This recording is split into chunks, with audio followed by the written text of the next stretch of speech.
I'm for this level of violence in this. I don't know if this is tonally not in keeping with Wheel of Time, but I know that they're trying to capture some of the Game of Thrones audience here with the Rand being in a sexual relationship and yeah.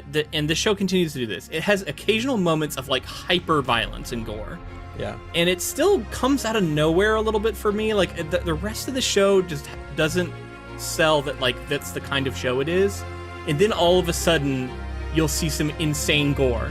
Like that impale moment is horrific.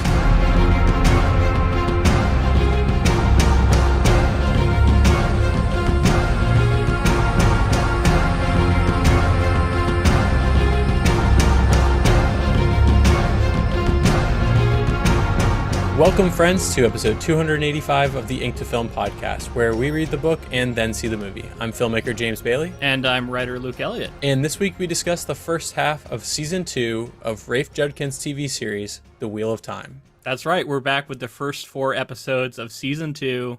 I'm excited to get back into this thing, man. It's been a couple years now, and I had to go back and listen to a little bit of our previous coverage to remind myself of how I took that first season. I went into this excited, and I'm brimming with thoughts. Season 1 built up some goodwill. There were some character changes that we were not fans of, and you're a longtime fan. I'm a new fan coming to this. So go check out our previous coverage from season 1 if you're interested in that, and then definitely check out at least last week's episode so you're caught up on where we're at with this thing. Yeah, but if you don't want to do that, that's cool. I'll just introduce real quick that I have a long history with the series. I've read all the books except for I think the final one, but it's been a long time, so I've forgotten a lot of the stuff. But I do have that kind of experience going in, and James is brand new to it. Yeah, big fantasy fan in general. It's something that I've been not reading specifically for the podcast, so that's kind of the conceit of this. Is hopefully I'm coming in like as a fantasy fan, but excited to check out Robert Jordan's epic series. So you touched on some of the stuff we brought up about season 1, just briefly. Like, it was a very mixed bag, is my memory of it. It was a lot of good. I remember feeling like they were almost shoving too much into each episode. It felt a little rushed. They were trying to bring up a lot of stuff that happened in later books for other characters and bring it into that opening story. I understand why they did that, but they were like trying to jumpstart all of these like long-term character arcs. And some of the decisions that were made, I remember disliking. I still am not a fan of having Perrin kill his wife in the first episode. Yeah. I still think that was a mistake.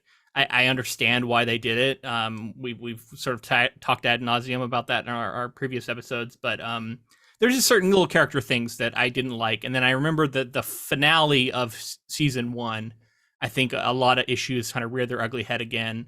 And we remember reading about there was some difficulties shooting those final episodes, especially that final one, and some stuff had to get reconfigured with the departure of the former actor playing Matt and the new actor coming on now for season 2, and there were just things that got all jumbled there at the end. I think it was shot around the time of COVID, so like things got tricky with that. The last few episodes definitely was affected because they were filming, I believe, in Prague right when the outbreak of COVID-19 happened in 2020, and I did read that the actor who played Matt, he has like since released like a statement, but it has said it's for very personal reasons, and that's the reason he didn't come back. But internet sleuths have found him filing a legal complaint, asking Google to remove certain false rumors from search terms associated with him.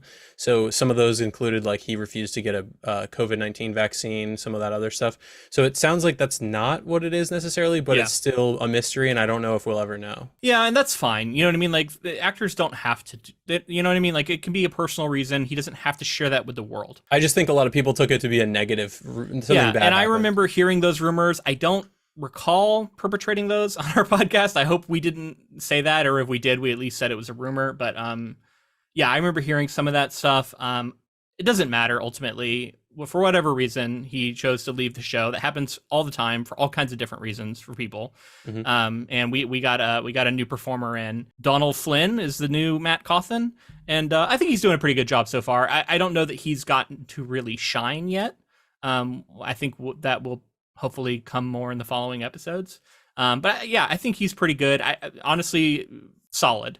Yeah, I was gonna say I like the personality he's bringing. I can feel some of Matt. There's this like he's like timed out the beats of like the locks for the door that he's in, and then Yeah. like the person walking away.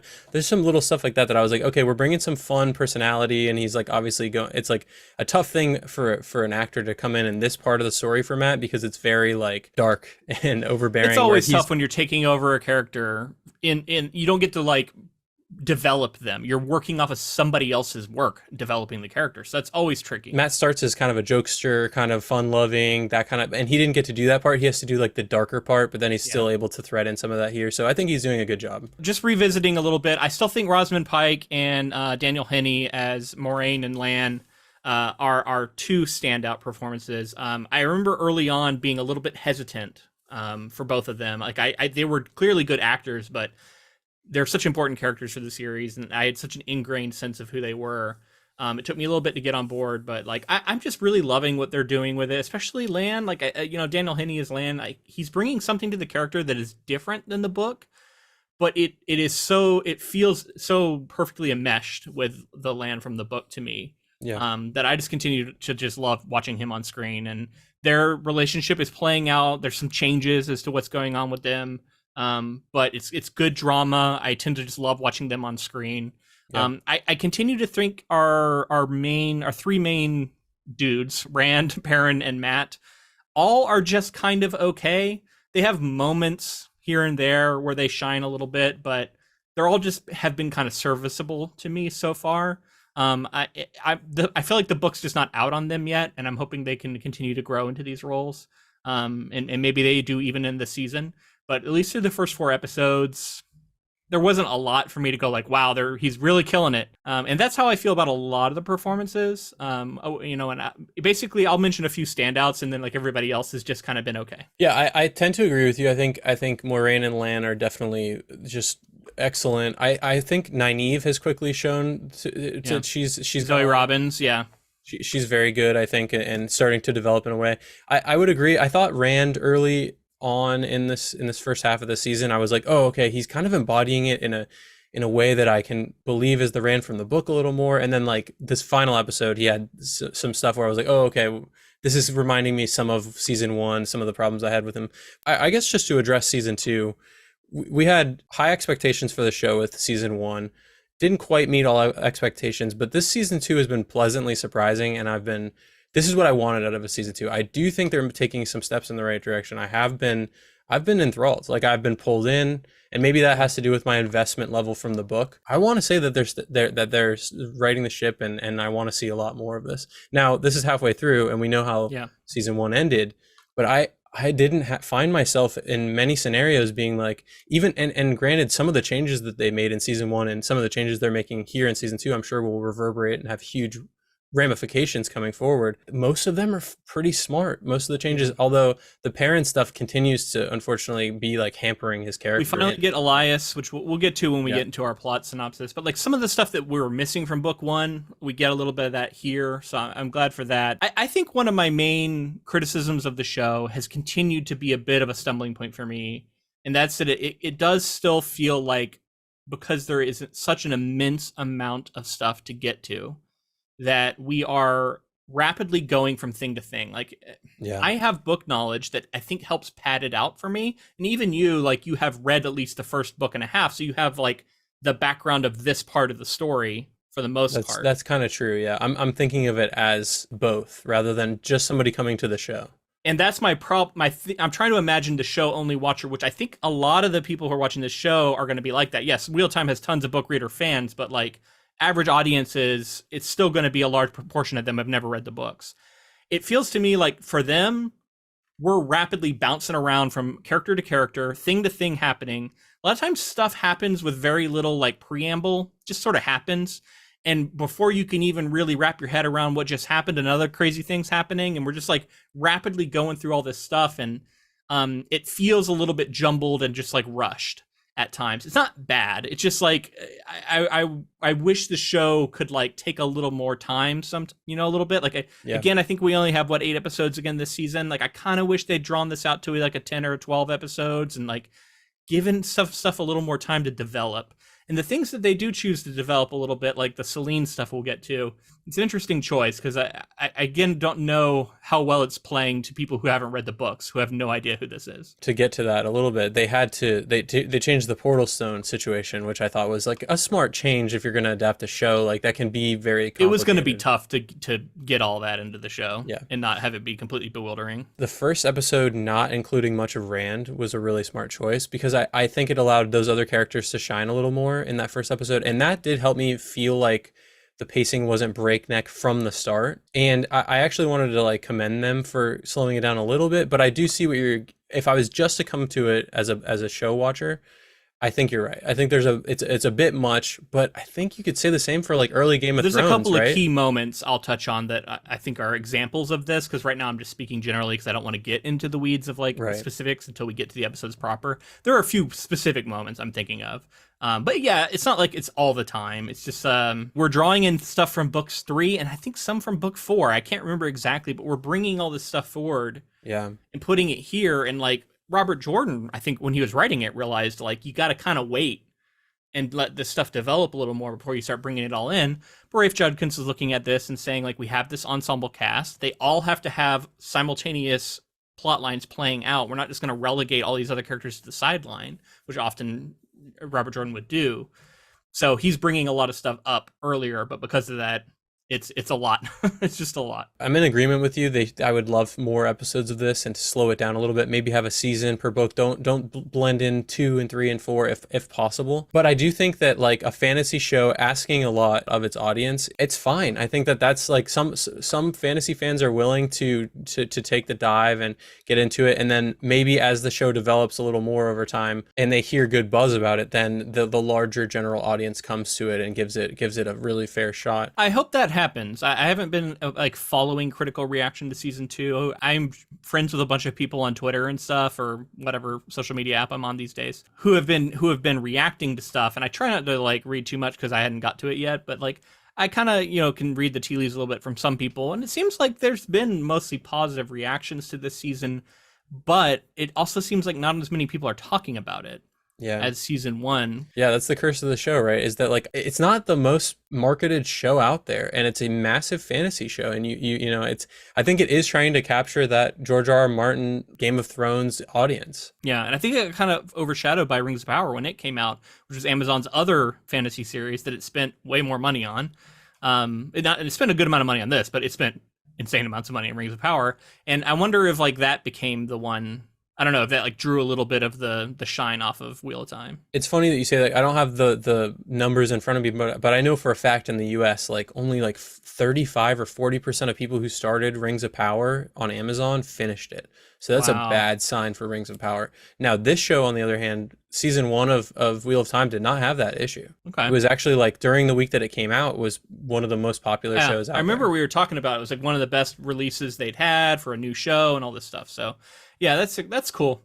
Well, we better get into it, man. We got 4 episodes to cover. We're gonna go through sequentially. We'll try and keep our discussion sort of centered on what happens in that episode. So you should be safe if you haven't, watched beyond where we are.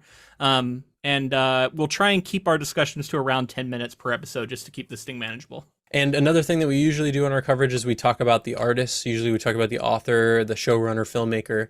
In this case, Rafe Judkins, we have talked about in our previous coverage in season 1. So I'll just recap really quickly that he's an American television writer, producer, and screenwriter. He's the showrunner for Wheel of Time, and he actually appeared as a contestant. This is such an interesting little bit of trivia that I love hearing about. He's appeared as a contestant on 11th season of Survivor. Yeah, we talked about that in our first episode. I couldn't remember if we definitely mentioned that, but that is just we like definitely do. I love that. That's hilarious. You can get a deep dive on him if you watch season 11 of Survivor. You can get into the psyche and the mind of Rafe Judkins. Yeah. Episode 1 of this season is called A Taste of Solitude. A secret meeting of dark friends takes place where Ishamael, the Dark One's most powerful servant and Forsaken, decides to observe Rand al'Thor, the Dragon Reborn, instead of killing him.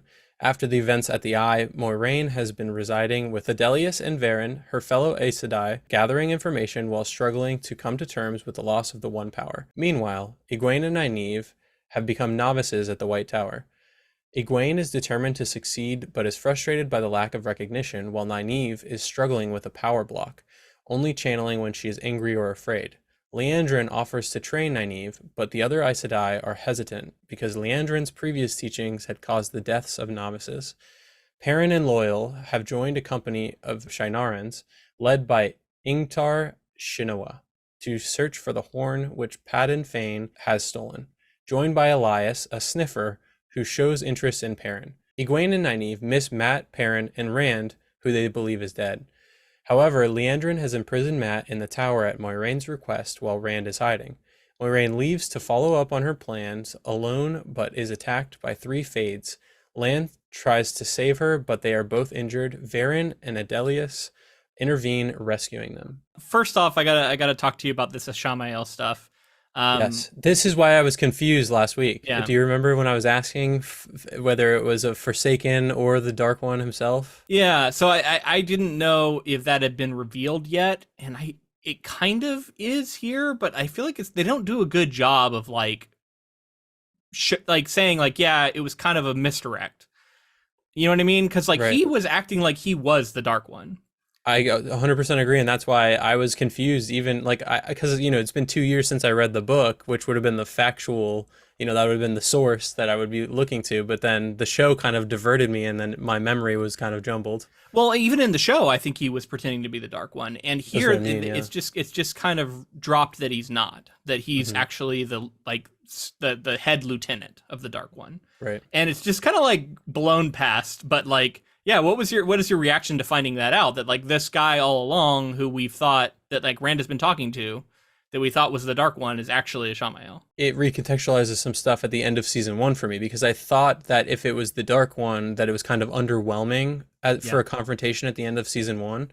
And again, maybe they did make it clear in season 1 and I'm just misremembering, but I felt like that person who we keep seeing, that actor, was both supposedly one of the Forsaken, but also the Dark One kind of reincarnated or something like that. Well, I think they're playing fast and loose with it a little bit, because there are times where he says like, oh, people call me many things, including Father of Lies and stuff like that. That is like stuff they call the Dark One. Yep. So they're still playing a little bit like both ways, but then Moiraine mentions, the strongest lieutenant of the Dark One, Ashamael, and like, if you turn captions on, it says Ashamael whenever he talks, so it's him. So again, like there are things that the show is like basically revealing here. I just don't know that this reveal was handled like super well, but yeah, ultimately it's the reveal. Ishamael has been sort of pretending to be the Dark One, or at least allowing people to believe that he is the Dark One. But he is the one who seems to be pulling all these strings early on and like orchestrating all of this, trying to get the other Forsaken released and trying to, make sure that the Dark One can actually be released in full from behind all these seals. Yeah. So you asked me a question last week that I had, I think, knowledge of because of season 1, and that had to do with how the power was tainted. And I think season 1 actually tells us how Saidin, the male side of the connection or the source, had been tainted, the one power, why it had. And so then going into book 2, the first half, I think it's still kind of a mystery in the book, but I already knew that it was somewhat because of decision-making process of the show has spoiled some stuff for the books for you. That's just how it's going to go. Yeah, so I wanted to address that. And then also I forgot in I think the beginning of the last episode of season 1, we saw Luz Theron Telamon talking, and like it was sort of him making that decision. So that was another cool recap that I got before I started season 2. And I'm like, man, there's some cool lore stuff that we've been given already that I don't know that we've had fleshed out. I know like the beginning of the Eye of the World has something similar to that as well. But it's cool when you start to try to put the pieces together, and it's all kind of there for you. Let's talk about Varen. Varen's introduced. She's kind of combined with another character from the books, and I think in a way just economy of characters that makes sense. She's with another Aes Sedai at this like farmhouse or something where Moraine's staying. In the book, it's 2 different Aes Sedai, not Varen, but it's fine. And but she's still the Brown. She's still someone who is like got all this knowledge, and she's been researching stuff, and she guesses some of what's going on with Moiraine. I don't know if it's in this episode or in a subsequent one, but what was your take on Varen, one of our main like new characters who got introduced here? Yeah, I like Varen. I didn't get as sketchy of a vibe from her as I did in the book. I think here very clearly early on she seems like she's I don't know, more righteous. It seems like she's definitely got some I don't know if it's in this episode or later, but they have some back and forth, and Moraine's like, you have to make an oath to me, and she's like, well, I'm not gonna do that because that kind of locks me up, and I can't lie. So Yeah, it's cool to see that like Moraine's not the only person who has these elaborate plans and everything like that. So definitely not. It is something that Ace and I love to do. Yeah, I mean, last week you mentioned that you thought she might be a dark friend because we had it revealed in an opening chapter that there are several dark friends among the Aes Sedai. Leandrin was the other one that I thought could Yeah, possibly be a Dark One friend, and I think they're doing more with her story, which we can get to, but still convinced she's like yeah. not on the straight and narrow. Leandrin, unless there's a bunch of stuff from later books I'm forgetting, it seems to me that they're also partially inventing new stuff for her, maybe combining other plot lines from some other characters, just to Yeah. make her a little bit more, even more central. Hmm. Which you're going to do that again. Economy of characters. There are so many characters in the series. Yeah. It makes sense to combine some of them. It's really interesting because like some characters have like I think Perrin gets a moment that Rand was supposed to have on the Yes, trek on the journey, like, and then the same thing happens where seeing the Leandrin visions is in the town. Yeah, yeah, and the same that's a thing Rand happens thing. where Leandrin is getting is giving the training Yep. to Egwene rather than That the Suin was the one who did it in the books. Yeah. So, and we haven't seen Suin at all in the show yet not in so this far. season. Yeah. Not this season. Yeah. Excuse me. Yeah. We haven't seen her this season yet. Yeah. No, you're right. There's been some juggling around of stuff. I kind of like Leandrin in this role. It makes her more present, and it also gives like a real danger to this training.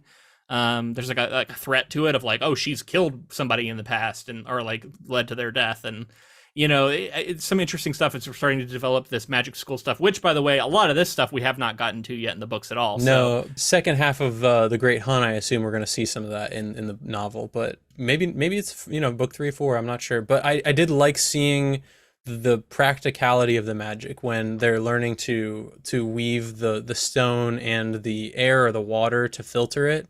Yeah, that was cool. Drinking the shit water. Yeah, and I was like, oh, gross, Nynaeve, why'd you do that? Nynaeve's just like, I'm down the shit water. Maybe it's not shit. Maybe it's supposed to just be dirt. It's like dirty plate water, I think, right? I thought maybe it was like the shit water from the room. Yeah, that would be rough, man. They would be a lot more motivated to filter that water well.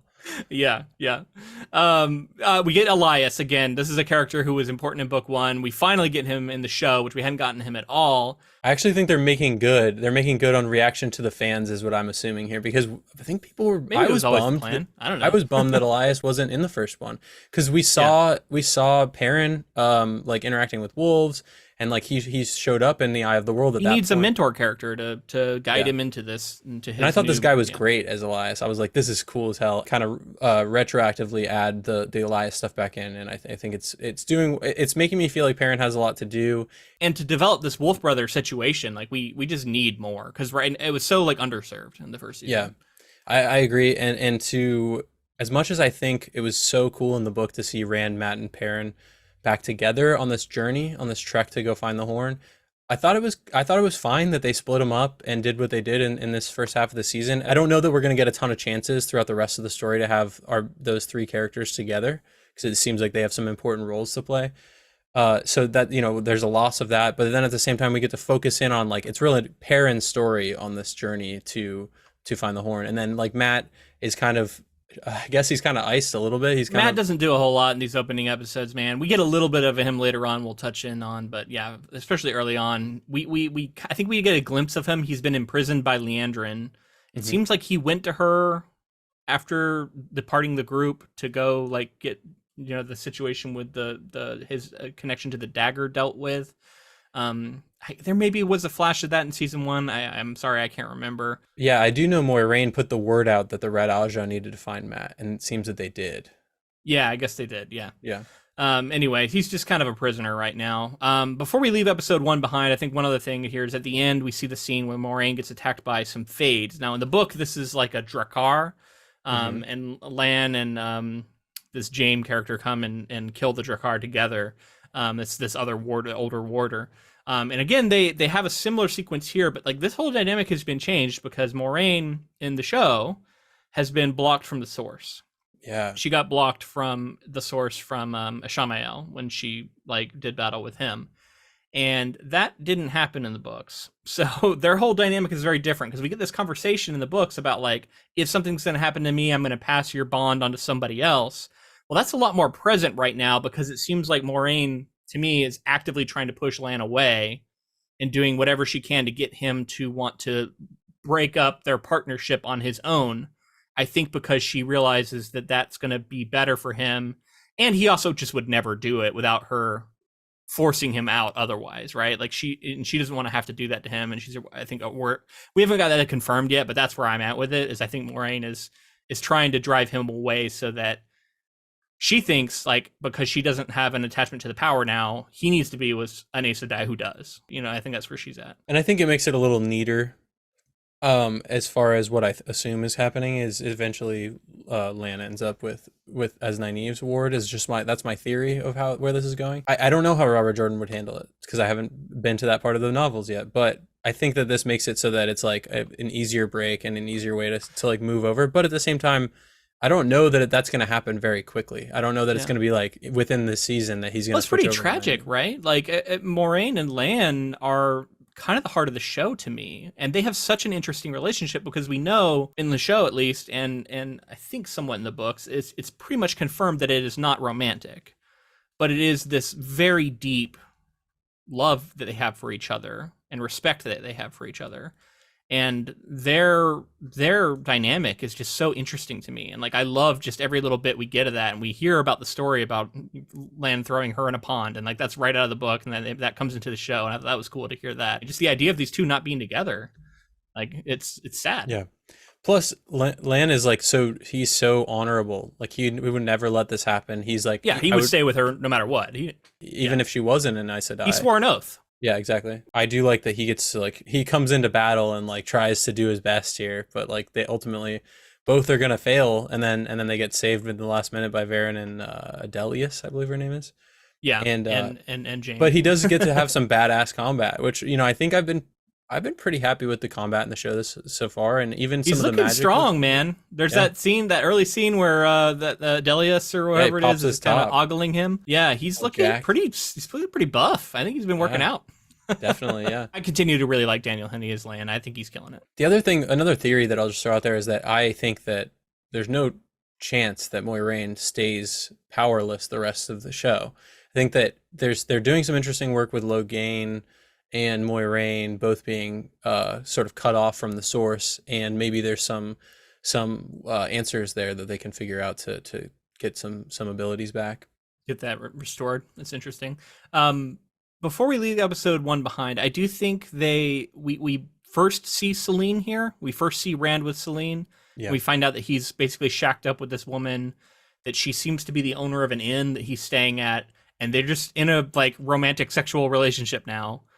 And that's just dropped on people. And again, I know what this is because I know who Selene is, but like, as a show watcher, how do you think people are hit by this? Like, it probably comes out of left field, and they're like, "What the hell? I thought that he was in love with Egwene, and like, I thought that there was all this other romance building with him." I still don't think you are ready for Selene, and some of that I think is by design. I think they do want you to be a little bit like bewildered, like, who the hell is this? They want you to just assume a bunch of stuff has happened off page, and when we see Rand, he's clearly like he's coming to this town, or he's a part of this town now, and he's kind of trying to have a low profile.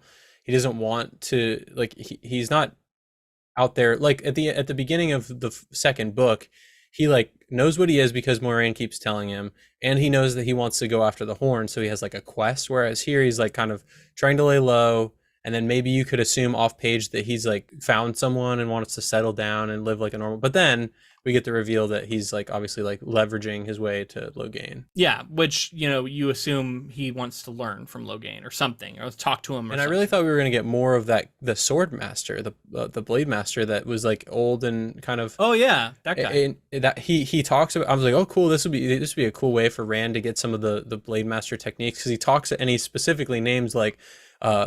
Cutting the barley or some of the attacks, which I think are very classically Wheel of Time. Like that felt very Robert Jordan. That's very Robert Jordan. Yeah, it's interesting. I assume he'll come back at some point. I hope so. It doesn't seem like that character is just gone now. Although maybe. I don't know. I hope so. They move on from stuff pretty quickly in this show, so who knows? Moving into episode 2 here, Strangers and Friends. Moiraine and Lan recover after the attack from the Fades and prepare to leave for the White Tower, despite Moiraine being exiled by the Amyrlin. While on their way there, Varen deduces that Moiraine found the Dragon Reborn and intends to serve him no matter what. Meanwhile, Rand has gone into hiding at the Foregate in Cairhien and been taken in by an innkeeper named Celine, whom he has developed a romantic relationship with. He works at an asylum and manages to gain access to the false dragon Logain, a patient there.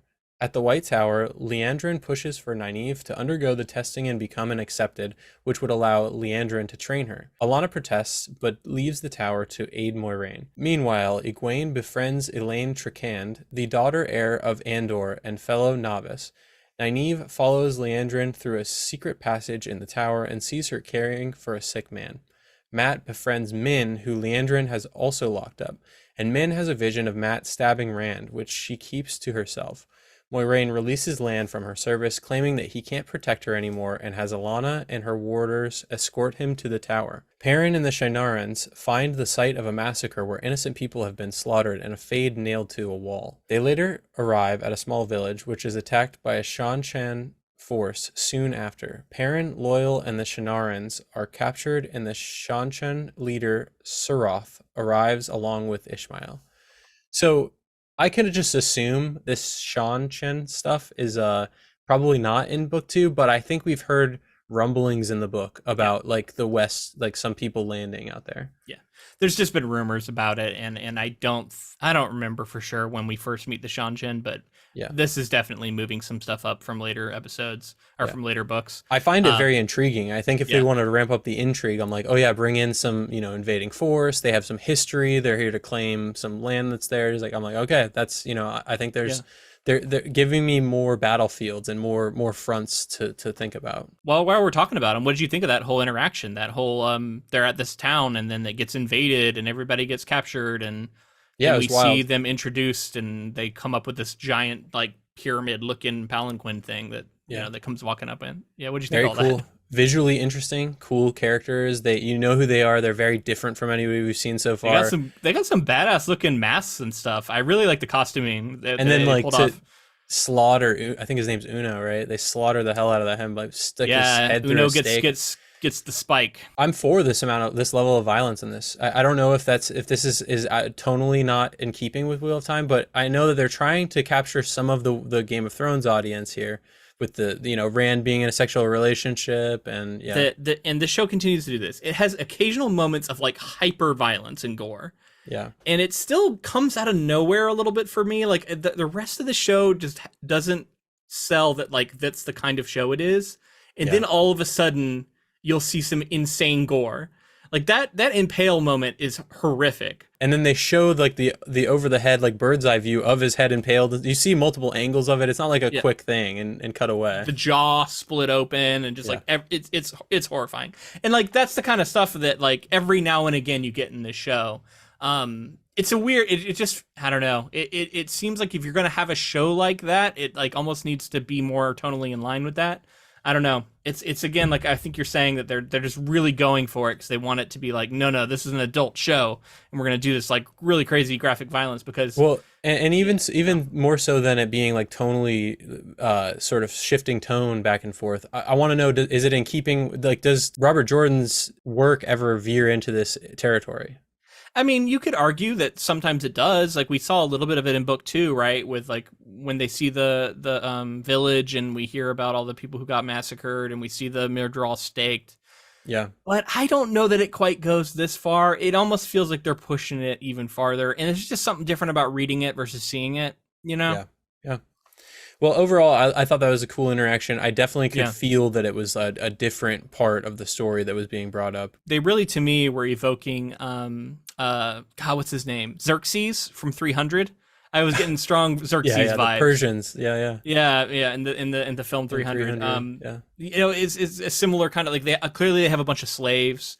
They are like very much in like their oaths they're swearing is to like serve and obey and like they're like enslaving people. They have like magic users that are tapping into the source that are like gagged. They have like a mouth thing in, and they're being like they're like the people behind them are like like doubling their power by like channeling the power out of those people and then reusing it is what I'm interpreting what's happening. Well, no, I think it's cool that you picked up on all of that because like I mean like that is basically what's going on. I wasn't clear how obvious that was. We saw some of that in season 1 with Egwene and Nynaeve being sort like somebody that they were allowing their power to be channeled into this other Aes Sedai up in near the Borderlands or whatever it's called up there, the Blight.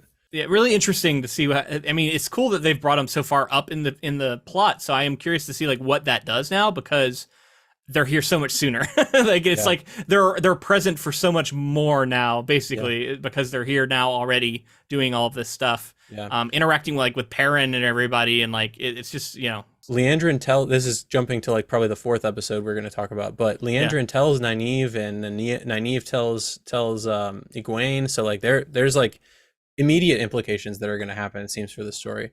But that got cut off, so we'll revisit that in a little bit. I want to talk about Matt and Min real quick. Okay, good. Because we haven't seen a ton of Matt, and he's like chiseling his way through. He's, like I said, he's got like kind of a clever vibe. Do you remember Min from the books and from season 1? I do, and I was excited because I remember you saying like, "What do you think about this character?" And that kind of flagged to me like, "Oh, I hope this character shows back up," because the ability to see visions and possible futures is pretty cool and powerful, and it seems different than maybe what Egwene is developing into, which is like some sort of dream foresight. So yeah, Min, and then Min being like, I thought Min would be sort of a peripheral character for them to pull her in and interact with Matt like this. I'm like, and then to tie her into what we see eventually is that she's possibly in line with Leandrin, who's possibly also in line with the Ishmael. Yeah, Min is very cool. I always liked Min in the books. She's such an interesting character in the sense that she does not have anywhere near the same power level as like all these people around her. She's got this thing she can do where she can see the future, and that of course is powerful in its own way, but she's not a one power wielder in that sense. She's not, some world breaker like all these other characters, and yet, she's mixing it up with them. So it's always interesting. And this is all, as far as I remember, a lot of this stuff has been added or recontextualized from later books. Her being a prisoner and meeting Matt this way, this is all kind of changes. So I'm really interested to see how what they're getting to with this. I'm intrigued. It's just a slow trickle right now, and it takes a little while to develop. But yeah, we get that reveal that she's the one on the other side there, and I was happy to see her. Yeah. But I wanted to bring up Elaine Tricond because this is a character that we met in the books when Rand goes to Caemlyn. He has this whole sequence where he like falls over a wall into her garden and like meets her in the palace, and we see her as her like full courtly self, right? In her element. Here she gets introduced in the White Tower, and it's kind of a fun little moment where she's got like all this stuff being brought in for all these servants and stuff, and Egwene comes in and is like, what is all this stuff? And then she's very like out of touch rich girl at first, right? Like she's like, oh, I'm sure they'll clear all this rubbish out, and it's like Egwene's stuff. And then all of her stuff gets removed, and she's like gonna get punished for it now. But what did you think of her introduction, and what did you think of the performance that we got here? Maybe it was a necessary cut in the first season, but it felt like something that was going to have, again, implications going forward, because it seemed like she was going to be a character that cropped back up.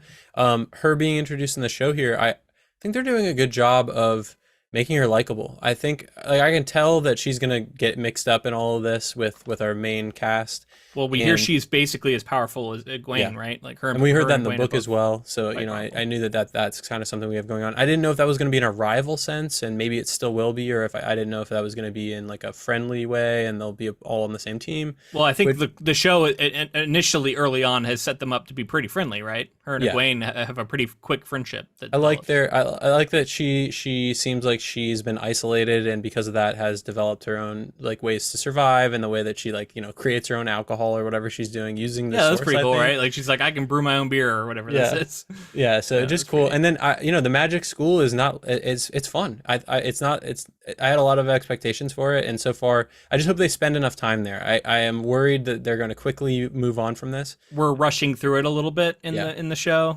We see like one moment of them learning about the weaves and the clearing of the shit water, and like that's really the only like lesson we've seen, right? Like otherwise it's just all been like them implied like cleaning off-screen some halls and stuff, and it's implied that they're going to some sort of instruction or something, maybe. Yeah, I think the stuff that we get next episode with Nynaeve is probably the most interesting stuff we've got in from the White Tower so far. Tarvalon. So I'm excited to see more. Leandrin's taking Nynaeve to these arches, and she's going to undergo some sort of test to become an accepted. Yeah, that's what I was. This It is was. something that hasn't happened yet in the books, but Yeah, we'll see how it goes. I was curious to see if it would take place the same way, because that's the other fun thing is I don't. Me They can too, make it, because I will fully admit I don't remember. I have like the faintest of memories of what this was like in the books. It's so long ago I read these things, man, and I don't have a great memory. We're talking, I don't know, 20, it has to be 20 years ago now that I read this book, so it's been a while. yeah, can't believe you don't remember every chapter. And every little thing that happened, yeah. This is the stuff I was alluding to in the White Tower with Nynaeve that I thought was some of the most interesting, and did a lot of character work for Nynaeve, and did a lot to show like what the Aes Sedai have to go through, and some of the backstory of like it seems that all the Aes Sedai have to go through this face their fears stuff. So let's move into that now. Episode 3 is called What Might Be. Rand asks Logain to teach him how to control the One Power without going mad. However, Logain agrees to help only if Rand brings him a bottle of Galdean wine. Rand accompanies Selene to a party for Cairhienin nobles to get the wine. After Rand receives the wine, Logain reveals that the power can't be controlled. Later, Rand accidentally sets fire to Selene's inn with the One Power. Perrin and the Shienarans are commanded to swear fealty to the Seanchan. One of the Shienarans, Uno, refuses and is gruesomely executed, forcing the others to give in.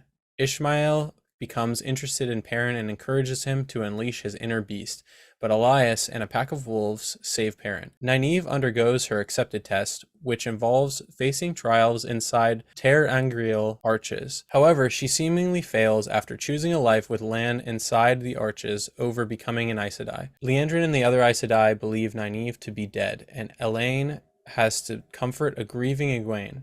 Liandrin releases Mat, seemingly to comfort Egwene, which he opts not to do, but also has Min follow him. Inside the arches, Nynaeve's life with Lan is ruined by a Trolloc attack, and she escapes back to the real world where a shocked Egwene embraces her. And we know it's a dream because Lan can't kill 2 Trollocs or whatever it was. Yeah. He somehow gets bested by like 3 Trollocs. Well, he Him let his and hair Perrin down. and Mat all there, and they just all get slaughtered. And it seems like a few years have gone on too, so you would think that their powers would have developed in general. But yeah, Lan let his hair down, so that's supposed to signal he's not as tough now. Yeah, he's like some sort of like comfortable and at home, and so he let his guard down. And those, but we knew it was a dream. There was also the whole thing about the arches will only reveal themselves one time for you to leave, and we kind of saw that moment go by with Lan, and she decided to continue on in the arches. Interesting that it showed up twice for her, but I think it's based on her abilities or her power or something's going on there. Yeah, it's mysterious as to why that happened. I wanted to say, like, and give them credit, they did a cool little misdirect with the third arch where it seems like she's come out and she just was like flying through the like darkness, and she comes out covered in blood and she can't remember what happened. And then she's like, I'm leaving. And she gets the whole like water poured on her and everything. And she says, I'm out of I'm out. And she storms out, and then she like runs into Lan on the road, and they have this like reconnection moment. And as soon as she saw Lan on the road, that's where I realized that we were still in the arch. Yeah, and she turned back, and there was like a ripple there, and you're like, okay. Well, yeah, eventually. But I mean, like you're saying, like once you saw him at the beginning of the scene, as soon as I saw Lan, I was like, she's still in the arch. Yeah, I don't think I picked up on that necessarily, but I was like, yeah, this is weird. I'm surprised that she would turn down being an Aes Sedai. It seems like she's like kind of destined to be one. And just as another guess, pretty much destined to be a Red Aja is what I'm picking up on here. She possibly seems to be courting this whole thing with Liandrin. Liandrin is trying to recruit her. We get an idea that that's going to be a thing, that some of these Aes Sedai are going to try and recruit her, because she's like the most powerful woman to come in however many thousands of years. Yeah. And they're like, holy shit, we got to get her on in our side and our Aja, because then we'll all of a sudden be the most powerful. Yeah, she seems to fit the personality type as well, and I think that Liandrin's giving us, I think it's a misdirect. I think Liandrin's giving us this idea of what Red Aja are like, but we're only really seeing her. I think that we're going to get Nynaeve being like the ideal Red Aja who doesn't take now that's interesting too, to think about. Like a Red Aja typically don't take warders, but I think she could be a Red Aja that does take a warder and Lan. A lot of stuff that I'm trying to guess on here, but yes, they typically do not take warders. I don't know if that is like a rule or if that's just like habit or like because they hunt. Tradition. One of their main things is they keep saying they hunt men. They hunt men who. That's their whole thing, is they hunt men who can channel. So also, if she becomes a Red Aja, that would kind of put her at odds with Rand. You would think, right? In the traditional sense of a Red Aja, I think that there's some things are going to be upheaved here. But so you do think that's where she's headed? Do you think she's going to join the Red? I do. Well, I don't know. Yeah, I do think she will. That's a bold claim that I'll make. And she has a lot of red. I think we even see a vision in maybe through the She's gate at wearing one point. red. She's wearing red, so that's Yep. maybe a signal to that as well. Interesting. Yeah, I won't say anything about that. Speaking of red, I think this is kind of a book reader moment, but Rand is wearing this red coat when he goes to Kyrian to that Hmm. party. It's very elaborate. It's like a bright red with this like golden like animals on it. Yeah, I think they're very supposed to be like kingly. herons and stuff. It's very Yeah. kingly and rich. And this looked so perfect to me, pitch perfect of like what I imagined his coat looks like. He wears a coat like this a lot in the Oh, cool. books, Yeah. especially later on. And it was really cool to see him in it here. It just like really evoked the character for me. And I think that was just a little thing for book readers to be like, okay, I see where we're headed one One day. Maybe day with he him. may become very, Yeah. very, very kingly and noble or It was whatever. very cool. And so let's talk about Celine here a little bit. So Natasha O'Keefe is playing Celine. I thought she was doing a pretty good job. Like I was enjoying the character. My wife had problems with her wig. She says was like giving her fits every time she saw it. It didn't bother me. It's not something I noticed. And I think the performance was pretty good. You know, I think again, it's a weird place to put us because we're like, who the hell is this woman? But I guess like you can kind of start to warm to her because they have this moment where she's talking about someone she used to love and how she's able to forget about him and sort of move on. Oh no, does she say Rand helps her remember, and then she's helping Rand forget? They have this whole like dynamic where Something they're about helping that. Yeah. each other. What do you think of that? Knowing what you know now, I guess. I mean, we're getting kind of ahead of ourselves a little bit with this character, but like, do you Sure. think any of that's true? Sure. Yeah. I think that like having the Forsaken be more complex than just like, one-dimensional evil beings who follow, like there's probably a reason they look to the darkness. We've already gotten hints that maybe the darkness, Ishmael keeps telling people like, oh, the darkness is the only thing that can help you with this. Min specifically, I think he says to Min, the darkness is like no Aes Sedai can help you get rid of the visions, only the Dark One can. So that idea of like only if you only knew the power of the dark side, Luke, Yeah, kind of thing is happening here. totally. But But so you're saying that so maybe this whole thing about her being in love with somebody previously is I true. could see it. Yeah. Why not? I Okay. think long ago. But I say it would have had to have been a long time ago, right? Yeah, thousands Yeah. of or however old these people are. I don't know. I don't I don't have a ton of details. But yeah, Any thoughts about who that could be? who could be the person she loved? Yeah. Do you think it's somebody we would know? Maybe we only know a few old people though. Like we know of like the Hawkwing guy, Archer Hawkwing, yeah. which is a book maybe only things at this point He's been mentioned, I think, in the show. in Yeah. the show. Okay. There's some former false dragons. Yeah, we've Yeah. had some names from Oh, people so back that was then. another question I had for you. Was he a false dragon? I couldn't tell if he was a false dragon or if he was because like Archer Hawkwing. I don't Yeah. think so. because I don't think if there's been multiple turnings of the wheel, obviously there were other like dragons Was he another dragon? before either even lose. You're asking some great lore questions that I wish I knew the answers to, man. I'm not well versed enough on the lore to tell you for sure. Yeah. Well, anyway, Maybe people can answer in the comments who know, because I'm sure people know. yeah. Was Archer Hawkwing one of the dragons at any point? Because I want to say Rand is the first time that the dragon has been reborn Since lose. since Lews Therin, Yeah. but I might be wrong about that. So, Well, I don't and know. like I just know like there's 14 books, so at some point we're gonna get details about dragons who were older than Lewis Theron Telamon as well, lore wise, like so people who impacted history in ways, and because this wheel weaves and it repeats and all that stuff, like there's some cool stuff that I'm sure I'll be excited to get going forward. Yeah, as far as your question, I don't know that I have the information to answer who she was in love with, but in the book, I was still guessing who she was, and then this at the end of episode 4 reveals her to be one of the Forsaken. Yeah, Lanfear. Lanfear, yeah. Lanfear's her name. Yeah. So let's circle back to that when we get to that episode. But I wanted to ask you a little bit more about these tests and narratively. If we can talk about craft here for a minute, I think what do you think is going on with these tests? Why are they the way they are? What purpose do they serve? As far as the arches, the tests and the yeah, arches? Nynaeve going through these arches and facing her fears. Like, what are we learning about her? What are we learning about her as a character? Her as a character. So she has the first thing she faces is her family, her dad and her mom, or Yeah, her dad and her mom are both killed, and she doesn't do anything about it, and she drops the knife and she's runs. unable to help them. So I think that's the fear I picked up on there, is like this inability to save the people you love and You like love, yeah. actually, yeah. And then the second one, what was the second one again? The second one was she goes back to Two Rivers and she meets Tam again, which Oh first time we've seen yeah, Tam, and he's yeah. sick and he's got the plague and like there's like an illness that's broken out. He's dead in the book, but alive in the show. Am I right in remembering that? Unclear. Yeah, Yeah, unclear what yeah. exactly happened to Tam. Okay. He was basically left for dead. In the book, okay. Yeah. Yeah. Cool. And I think in the show too, but I can't remember for sure. What fear is being shown here then? Yeah, good question. She supposedly failed Rand, right? This is Tam confronting her about like taking care of Rand. Maybe that's what's going on here. Yeah, it's interesting because Tam kind of forgives her for all of that, and he's like, "Just stay with me while I die," because she's trying to channel and she can't. Yeah. Again, it's like another moment where she can't quite help people that she cares about, but we've expanded it out beyond her immediate family, and this is now the people of Two Rivers, I think specifically, Oh, and that's a good point. like the Yeah. larger community and like where she's from, her home. She's unable to help them now. Yeah. And that's And she kind of was second fear. she was the wisdom before, where she was helping everybody. She's used Yeah. to that. Exactly. Yeah. And then we get the third one, and the third one is probably the most interesting because it's the one she gets trapped in.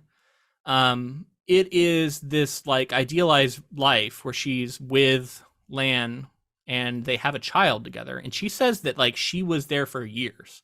So this isn't like some like little dream. Like she's living this life for years because time happens differently over there. Before she again she gets like a second chance to escape, and then she does. But she does after Lan and Perrin and Matt are all killed, and she has her child with her and takes her through the arches, but then the child disappears. What do you make of this whole dream of hers, and like what does that mean for Nynaeve? What does that reveal to us about Nynaeve? Trauma. She's got new trauma. Like that it's giving us like, is this real or is it not? And does that matter if somebody lived it? She's, I don't think it was real. I'm pretty certain it wasn't real, even though she could come back with injuries and things like that. But to her, she did have a daughter. That's years that have gone by that she lived with Lan. That's how she's gonna see Lan differently now because of it. Yeah. And then to lose your daughter, to come through there, and like the how brutal that is for her to be on the other side without her daughter, who love. And she's the first person to have spent that long on the other side of the arches and come back. Because like other women who've had this happen have just been lost to the arches and never come the other Aes Sedai that were there, like waiting for her to like fail each time or to come back each time, they were like, oh shit, yeah, she's dead, and they like left her for dead at that point. Yeah, she was left for dead. Yeah, so this is all playing out at the same time that Elaine and Egwene are becoming closer. I like what Elaine's doing here. I like the performance. I like that she immediately has that like, yes, she has lived a sheltered life. Yes, she has been the daughter heir, right? And like had all these expectations thrust upon her, and she's used to a certain sort of lifestyle. But she's so positive, and she's talking about how like she knows the history of like the Aes Sedai and how these two great Aes Sedai and from years past met because they were novices together, and she's like, who knows, maybe we'll be the next great pair, and all this stuff to Egwene, which also kind of mimics the whole Wheel of Time like stuff being cyclical thing. Yeah. And yeah, she's I think she provides a nice counterbalance to Egwene, right? Like they have different personalities immediately, and I like the way that they are sort of intersecting here. One criticism that I will admit is not something that I noticed as much on my first read through, but I've heard a lot of women talk about, and there are a lot of women who love Wheel of Time, don't get me wrong, but I have heard some women say that they find a lot of Robert Jordan's women to be written as like a very particular kind of woman, and that kind of woman takes many different forms, but it's all like the same kind of woman over and over again in his books. And I feel like I can see what they're saying. Like there's a certain mode a lot of them go into when they're being their like aggressive, like assertive selves. This plays out throughout the entire series. I do think the show is doing a better job of like differentiating and giving us more variety in the personality types and the characters that we're seeing, and especially in the women characters. I think the show has done a good job, and I want to give them props for that, of really differentiating these people and making them seem very unique. And I don't know. I'm not trying to cast shade on Jordan's characters, because I think you could argue that that's just like the culture of the world that he's established, and maybe that's why they behave that way. Yeah, It's something I've heard, a criticism I've heard from people.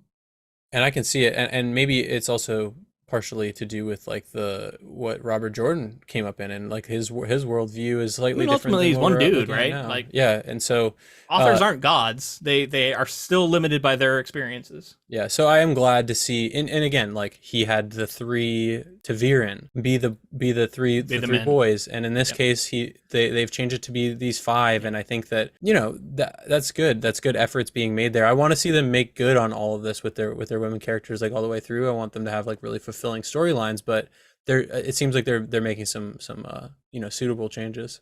It's one of the great things about adaptations, I think, is when you bring on all these different writers and a showrunner, and all of a sudden now it's this big group effort, and you can use different people's strengths, and you can have actors who come in and can bring something to characters and really bring them to life. And like that's one of the beautiful things about adaptations that we see time and again. Yeah. As much as we love like that singular vision of an author, there's also something cool about it when it becomes something that has now got all these different perspectives coming into it. And I think we're seeing that here. And it, for the most part, is working well. And I've heard that Robert Jordan blended a lot of multicultural stuff and like many different religions into his stories. And I don't know that I've read enough to see that very well yet, but I think the show is signaling that as well. Like it seems more, it's not just this like European sort of look at fantasy. It seems like it is blending in a lot of different cultures, slowly, granted, like, but like with the introduction of the Seanchan and some of the like Min stuff, you can see that there's like almost different forms of magic for different cultures seemingly, but it's all tapping into the one source still. So some interesting like religious allegory and we haven't gotten have we gotten the Tuathlon at all, the Tinkers? We got any of them in the show? That's the pacifists, right? Yeah. We got them in the first season a little bit. Oh, you're right. Okay. So yeah, I mean, there's that. They got the Shanarans. I think they have a kind of a cool flair to them. Like they have a lot of katanas and they're very kind of Eastern inspired, I would say. Somewhat. And like I don't know if it's like the perfect no way to do this, but it's I just like it. Again, it's like broadening the scope out from like your very traditional knights in armor like we're expecting to see from a lot of these medieval fantasies. And I guess I just wanted to note that because that's Jordan writing. It seems like that influence has come from his work, and we haven't seen a ton of that yet, but I've heard that is something that crops up in the Wheel of Time. Definitely. I think that is the strength of his writing, to give him some credit. I think that is something he does well. So episode 4 is called Daughter of the Night. Moiraine arrives in Cairhien, where she meets Logain and offers to end his life if he helps her train Rand. In the White Tower, Nynaeve has been trained as an accepted following her trial in the Arches. Liandrin tells Nynaeve of Perrin's capture by the Seanchan, which leads to Nynaeve, Egwene, and Elaine sneaking out of the tower to mount a rescue. They are, however, quickly ambushed and subdued by Liandrin. Meanwhile, Perrin and Elias look for the Shanarans in Loyal, and Perrin bonds with the wolf Hopper and learns that he is what is called a wolf brother. Min is approached at an inn by Ishmael, who reveals he is working with Liandrin and offers to rid her of her visions if she brings Mat to Cairhien. Lan stays with Alanna and her warders, who attempt to help him through losing his bond with Moiraine. Alanna finds a prophecy that reveals that the Forsaken Lanfear has returned to the world. Meanwhile, Rand and Selene have left Cairhien for a trip to the countryside, where a Fade attacks them. Rand kills it with the One Power and confesses his love for Selene, who chooses to stay with him despite his ability to channel, and eventually reveals that she also has the ability.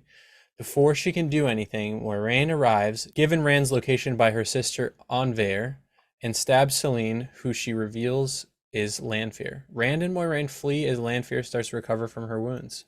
Okay, this is our final episode we're covering here. This is a cool one, man. I liked a lot of what's going on here. We haven't talked much about Alanna, this green who's in this, poly relationship with her two warders. There's Yeah, some pretty funny moments throughout with this. Like there's a moment where Egwene walks in on them. it's great. It's really We funny. hear some pretty funny discussions happening around tables and stuff about it. I specifically the part where Egwene comes back and she's asking how to do two things at once, as far as like Yeah. like channeling with the earth and the air or the water or whatever it Yeah. was, and then she's like, "Well, just focus on your own pleasure," and that kind of stuff. And then she's Yeah. like, no, no, no, I was talking about the channeling, not the three-way that you were having. Yeah, yeah. So that's your first. We talked a lot about the different Ajahs, and you had kind of mentioned you hadn't really got a good sense of them yet. And I think we settled on brown for me and green for you. This is Yeah. the first real green we've been introduced to. What is your take on the greens here now that you've actually met one? I think there's a Maybe small we saw sample size. a bit of this in the first season, but we got to know him a little more here. Small sample size. Not really sure. And I think it's just my ignorance, because there's probably been enough there for me to start picking up more on what each Aja's sort of stereotypes are. But Yeah, I'm not sure where the green falls at this point. yeah. Like kind of They're what very like I feel like they're very worldly. They're into like worldly comforts and they're sort of Epicurean and bohemian in a way.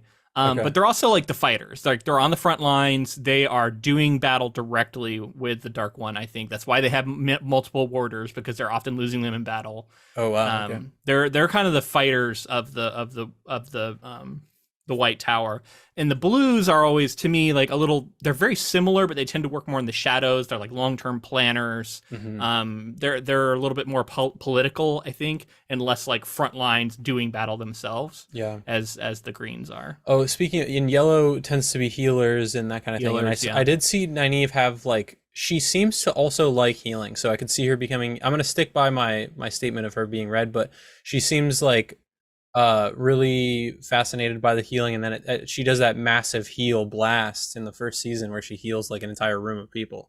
So there's that too. Yeah. There's also the whites and the grays, which are both kind of similar. Let's see if I can get this right. The grays are like diplomats, essentially. They tend to remain neutral. They go around and they help like different countries like negotiate things with each other. They're kind of just like White Tower diplomats. And then the whites, I think, are much more into like philosophy. But also they're kind of similar to the grays in some way, in my mind.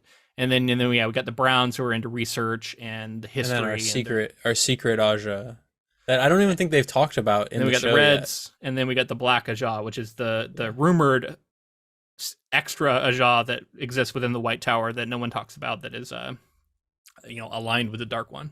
Not even sure if that's been mentioned in the show, but it's definitely been mentioned in the book. So one thing I really liked here is this Moiraine stuff, where she has come to stay with her younger sister, who is actually like this old woman that we've met, that Rand actually met at the party. And we find out that that's Moraine's younger sister, who has grown old, and we see the like effects of how the power slows your aging. Which did you know that from the books? Do you remember that? Or is that kind of new to you? I think that was all new information. Yeah. There's a lot of talk about them being ageless, but like I feel like the show has done more to like show the realities of what that would be like. Than the books do, at least early on. And specifically what I'm saying is that we definitely didn't know is Moiraine's backstory stuff. We haven't gotten any of that in the books. Yeah. I'm confident in that. I really like the way that played out, how she was still kind of treating her as like pretty unimportant. Like she's just like, I'm just gonna come stay with you, you're gonna be mad at me for leaving, you've done a good job with the house, whatever. I don't really care. And then I like the reveal of like, she's like, all these people who you think you want to talk to and you've been seeking out, like, I know exactly who you're approaching. And if you want to talk to them, you need to talk to me, because I'm the one who has like developed all of these connections over the years. And she kind of proves herself to be a lot more capable than Moiraine was giving her credit for. And I thought that was just like a cool sister moment. Yeah, it's cool to see Moiraine. She's been humbled. She no longer has her powers. She is still seeing the world as if she did. She's kind of bluffing the whole time she's there, right? Yeah. Like she puts on the outfit and she's like, I'm an Aes Sedai and I'm walking around, because she is, but she also doesn't have any power. Right. And the sisters just had enough. And at some point, somebody might be your older sister, but if they're not acting rationally, you guys are on the level playing field. There's no power dynamic really there anymore, other than the fact that she was an Aes Sedai. But yeah, I liked seeing the sister stand up for herself. And this is another. Leandrin having a son is the other thing we get, as far as them being ageless. Yeah, and having another to deal with sign of that. Yeah, he's this really old 90 dude. years old son. So yeah, they're both quite old. Well, and she talks about how that's like one of the curses of being an Aes Sedai is that you have to like watch all the people you knew and loved age and Yeah. die. Kind of similar to the being a vampire.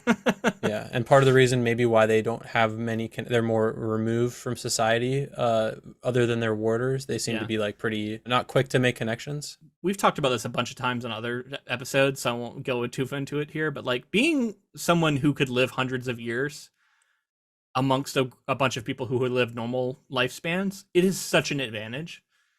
Like you Yep. would be essentially like a demigod to them. Yeah, With your intellect-wise, power and your knowledge and yeah, everything. Like they would be demigods walking around basically. totally. Yep. Yeah. And that's outside of the fact that they have powers. Yeah, and they also have powers. Let's also get into Rand and his like he has like I was gonna call it a nocturnal emission. Where he burns the inn down. I mean, it's you know, Because basically he channels in his dream and he wakes up and he's channeling in real life. yeah, that's what And it he was. accidentally burns the end down. And then he goes off with Celine, and we get this whole reveal about her being Lanfear. What did you think of this reveal? Like, how did it play for you? I knew she was kind of nefarious in the book. I had a sneaking suspicion, and I was curious if a character named Celine was going to be exactly the same as she was in the book. But as time went on, I was like, oh yeah, she's got like a. She acted like she didn't know that he was channeling up to that point, but I felt like she obviously knew, and it's just, Oh yeah, she was, knew who he was. it was more clear. I think that she did a good job of seducing him in a way, because I think in the book I was like, oh, she's just so beautiful that she It was seduces clear you, that and it was like a magical seduction in the book. Yeah. I think, right? Like she's like basically casting a spell on all of them. yeah, And in not so many words, but like it became pretty obvious they were bewitched by her in some way. Whereas Mhm. here it did seem more like she's preying on maybe his she's just being emotion. wily and like Yeah, actually understanding how to manipulate this young dude. Yeah, and she's preying on his emotion, the fact that like he's lonely, he's away from Yeah. Egwene, that kind of stuff. And it's just like we get a good idea that she's definitely got something else going on. But then yeah, they're revealed they're like mid sex, and then she gets like No, stabbed I thought, by, although Yeah. apparently not. apparently not. It was just like yeah, a dry humping, and then Yeah, she gets stabbed through the back. she gets stabbed and her throat Moiraine. gets slit. Yeah. By And blood Moiraine. all over Rand, and he's like, "Oh God!" Another moment of just like insane violence that comes out of Can nowhere. we just talk about how Rosamund Pike has like a sex scene in another movie where somebody's like We have murdered? covered? Yeah, We can't spoil anything. I but won't yeah, spoil it, but like, yeah, she's good at Yeah. killing people mid-sex, I guess. Apparently, quite good at that. Yeah, I mean, definitely a wild sequence of events. I did like how they set her up as this like blood covered figure that Ashamael had like pulled out of one of these behind one of these seals, and we got her introduced at the start of the episode, and then we get the reveal that that's her. Pretty cool, and we get the sense that I think we even see her starting to like heal and stuff. So like this hasn't killed her. Yeah. She's gonna be fine. Like it's much more difficult than that to kill one of these Forsakens. We do see Rand nuke this Fade, burns him up pretty handily, no problem there. And I will say, I think I'm starting to come around on how they're doing the magic, and or they're doing a better job of how they're animating it now. The effects, The strands of elements and how they come together to form the magic that they're using. It's looking pretty cool these days. I'm starting to like it a lot. I also think the weave at first it was like blue and white light, and I think I'm liking that it's turning. It's turning more like oranges and different people. You see It's the like black different ones have overtaking different the white. elements attached to them, so they almost have like different colors, and you see them Yeah. swirling together sometimes. Yeah, it looks good. I think they did a good job with it. I like how the light reflects all over the characters and stuff. Like I'm noticing the details that would have had to go into the production of it, in terms of like making it look on an actor. It's hard to add light like that after the fact. You can, but it's a lot of work. So I assume that they're using practical lights on the day to replicate what the strands will then do in post production. Yeah, man. So this is the end of the 4 episodes we've watched. I think this is going pretty well. We got to see how they finish this season out. But I think this is solid so far. This is reminding me of like what I liked from the first season. I still think overall I'm more of like this is good, if not like true greatness yet. But I'm interested, man. I'm excited to watch more. I'm genuinely am enjoying the show, even as there are big changes that I think a lot of book purists might be annoyed by. Robert Jordan's series is just so immense that they're going to have to make changes. They're going to have to combine things and bring things up. And that sometimes it's going to feel a little bit rushed, and sometimes it's going to feel a little bit shoehorned. And yeah, that at times can make things a little clunky. Transitions between things can sometimes not be the smoothest here. I still think the show has a bit of a sheen to it, where it sometimes stuff just looks too clean. It looks too fresh out of the wardrobe for me to believe that this is like, because I love the costumes, like they look great, but they're usually just too clean. They look like they're like literally someone just pulled them out of like the dry cleaner. They look pristine, and I'm just like, I don't believe that they would be in this moment. So I still have some quibbles and stuff, but like overall, I'm enjoying the show, man, and I really hope that this does get renewed and that we're going to get more of it, because I would love to see these actors and characters grow and start to go down the roads that I know we can go down later in this series. I think it would be really interesting to see. Well, get excited, because on July 21st of 2022, ahead of the second season premiere, Amazon renewed the series for a third season. So we're definitely getting a third season. Yeah, we're getting a third season.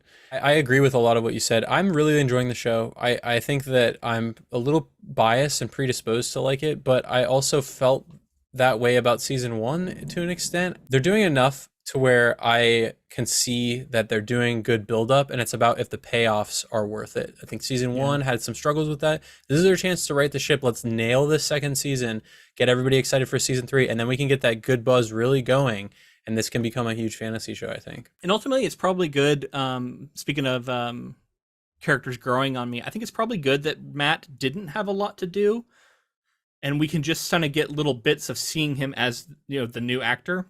Mm-hmm.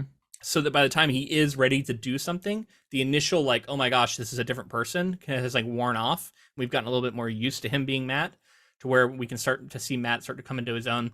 Because I still think Matt and Perrin both feel like they haven't really come into their own yet in the show. We've developed a lot of other characters a lot further than we have them. But like at least Perrin has done some stuff that we're just starting to get a little bit of it. Yeah, here. They have the opportunity to do it here. I think they can. I have enough faith here. There's enough. They've built up enough goodwill, so I'm looking forward to it. And next week we're gonna be back with the last half of The Great Hunt by Robert Jordan, and then the following week, so 2 weeks from now, we'll finish up the show. We'll do the last 4 episodes of the show. And if you enjoyed this coverage, you enjoyed us talking about Wheel of Time in this way, please let us know in the form of a rating and review on whatever app you chose to listen on. And if you're on YouTube, leave a comment for us. We like to engage with people in there in the comments, talk with you guys.